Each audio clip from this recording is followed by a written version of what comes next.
pessoal, eu sou a professora Érica Canejo, bióloga e professora de Ciências de Ensino Fundamental. O tema da aula de hoje é Sistema Endócrino Humano. Essa é a primeira aula de uma série de 3, onde nós vamos falar sobre o que é esse sistema endócrino, quais são as glândulas que compõem o sistema, os hormônios produzidos e como eles atuam no nosso corpo. Nessa primeira aula, nós vamos dar uma definição do sistema endócrino e nós vamos falar sobre a hipófise. Quais são os hormônios produzidos e qual é a atuação desses hormônios no nosso organismo. Então, vamos começar nossa aula, pessoal? Olá, pessoal! Então, começando a nossa aula, hoje nosso tema é sistema endócrino. Mas o que é o sistema endócrino? O sistema endócrino é um sistema formado por várias glândulas por todo o nosso corpo, que é responsável pelo controle das atividades metabólicas do organismo. Ele vai atuar através de sinais químicos que são produzidos por essas glândulas. Esses sinais são produzidos, eles ocorrem através de substâncias químicas que são chamadas de hormônios. Então, mas o que são esses hormônios? Hormônios são substâncias produzidas pelas células das glândulas endócrinas e vão agir controlando o funcionamento de alguns órgãos do nosso corpo. E como que esses hormônios agem? Eles são secretados pelas células das glândulas endócrinas e são mandados para a corrente sanguínea, para os vasos sanguíneos. E através dos vasos sanguíneos, através do sangue, esses hormônios eles chegam nas células nas quais eles têm que agir, são chamadas de células-alvo, onde ele tem alguns receptores que são específicos para esses hormônios. E aí, quando esse hormônio atinge essa célula, ele consegue entrar na célula e executar a sua ação. E aí, só relembrando que eu falei lá no primeiro slide, com a imagem, quais são as principais glândulas endócrinas no nosso corpo, no corpo humano, que nós vamos estar estudando ao longo dessas aulas de sistema endócrino.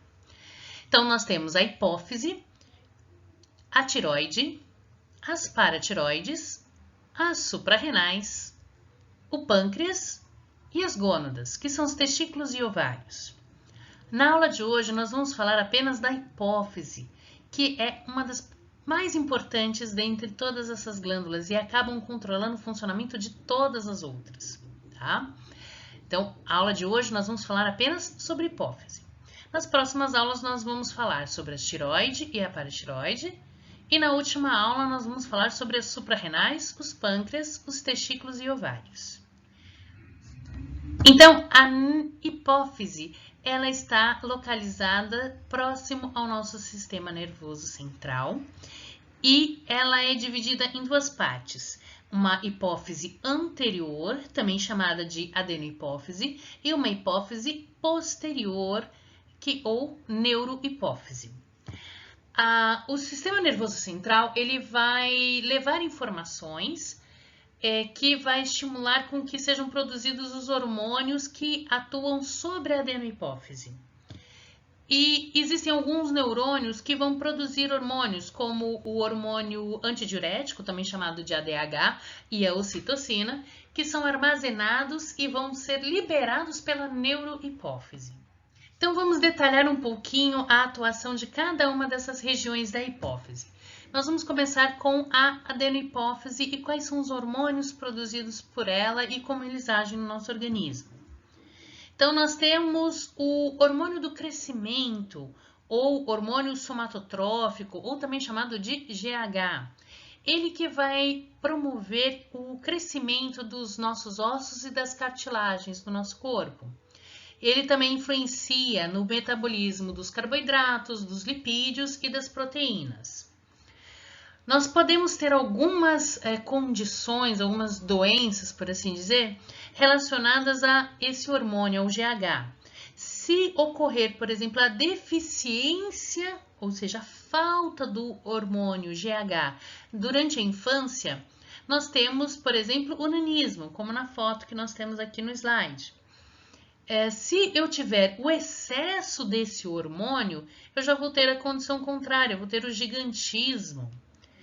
Agora, no caso do adulto, se tiver excesso né? Ele não teve excesso de hormônio somatotrófico durante a infância, nem excesso, nem falta desse hormônio. Mas, de repente, ele tem esse excesso de hormônio durante já a fase adulta. Ele vai ter uma condição que é chamada de acromegalia. Então, algumas partes do corpo, elas acabam se desenvolvendo mais. Então, por exemplo, a região da mandíbula, né? Então, ela se desenvolve mais. Os dedos dos pés, por exemplo, um dedo se desenvolve mais que o outro, ele fica maior do que o outro.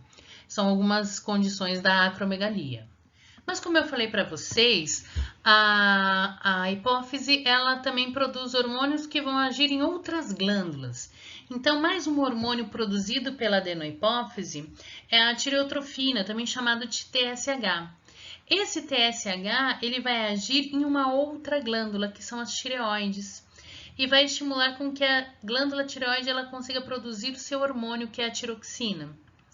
E aí, se tiver alguma deficiência na produção do TSH, vai acabar agindo em cima também da tireoide. Se ocorrer a deficiência, ou seja, a pouca produção ou redução na produção ou ausência de produção de tiroxina, a pessoa vai ter uma condição chamada de hipotiroidismo. Agora, se eu tiver um excesso, eu vou ter uma outra condição chamada de hipertiroidismo.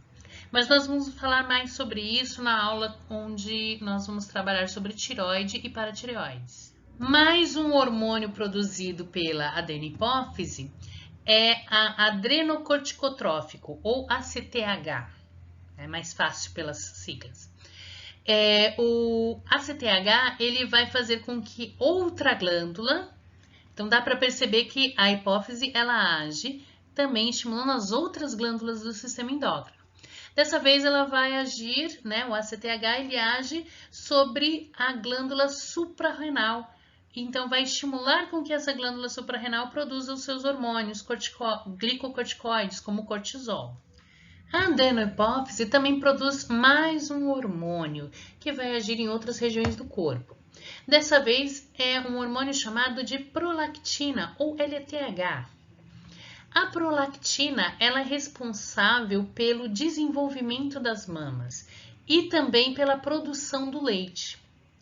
Nós sabemos que nos homens também existe a presença do LTH, embora a função no corpo masculino ela ainda seja desconhecida, mas ela existe. E o quinto hormônio que nós vamos estudar produzido pela adenohipófise é o hormônio folículo estimulante. Ele também pode ser chamado de FSH.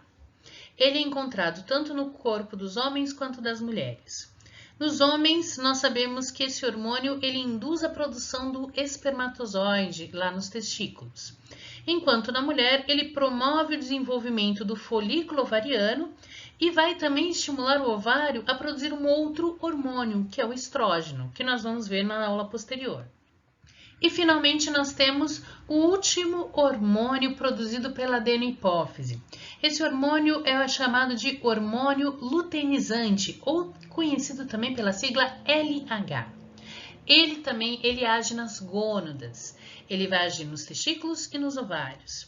No homem, ele induz o testículo a produzir um outro hormônio, que é a testosterona, e na mulher ele vai estimular a ovulação e também o desenvolvimento do corpo lúteo.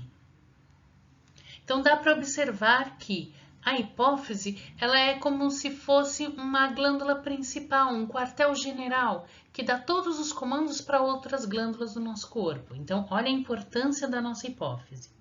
Então, falando agora da neurohipófise, ou a parte posterior da nossa hipófise.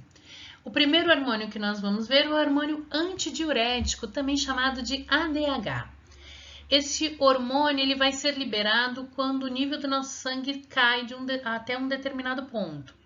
O que ele vai fazer? Como ele vai agir? Ele vai estimular a reabsorção de água pelos rins. Consequentemente, o volume de urina, né, produzida, excretada, vai diminuir. Então, ele tem um efeito antidiurético, ou seja, diminuindo a urina produzida e eliminada no corpo. Então, ele vai reter água no nosso organismo. A deficiência desse hormônio, do ADH, ele vai fazer com que a pessoa perca muita água e um dos sintomas é muita sede. Essa síndrome, ela tem um nome, ela é chamada de diabetes insípidos. Então, eu posso dizer que o ADH, ele vai fazer com que eu absorva mais água nos meus rins. Então, eu não elimino tanta água nos rins. Como que ele faz isso? Aumentando a permeabilidade dos ductos coletores que eu tenho lá no meu rim. Outro hormônio produzido pela nossa neurohipófise é a ocitocina. Ele age, promovendo a contração muscular, a contração dos músculos do nosso útero durante o processo de parto. Então, ele vai fazer com que as paredes do útero elas se contraiam a fim de expulsar o bebê no momento do parto. Mas ele também vai fazer a contração da musculatura lisa que nós temos nas glândulas mamárias, fazendo com que o leite ele seja ejetado, então liberando o leite nas glândulas mamárias. E o que vai estimular a produção dessa ocitocina? O estímulo da produção dessa ocitocina para a liberação das glândulas mamárias é a própria sucção do bebê. Então, quando o bebê está mamando, ele vai estimular a neurohipófise a produzir a ocitocina, que vai agir nas glândulas mamárias, liberando leite para a amamentação do bebê. Então, nós terminamos a nossa aula por aqui. Na aula de hoje, nós falamos sobre o sistema endócrino humano, quais são as suas principais características, as principais glândulas que nós temos no nosso corpo. E detalhamos um pouquinho o funcionamento da nossa hipófise. Nós falamos da adenohipófise e da neurohipófise e quais são os hormônios produzidos por cada uma delas e sua ação no nosso organismo. Na nossa próxima aula, nós vamos continuar falando sobre o sistema endócrino, mas vamos detalhar o funcionamento da tireoide e das paratireoides. Tem alguma dúvida? Deixe nos comentários. Faça as questões do formulário e até a próxima aula, pessoal!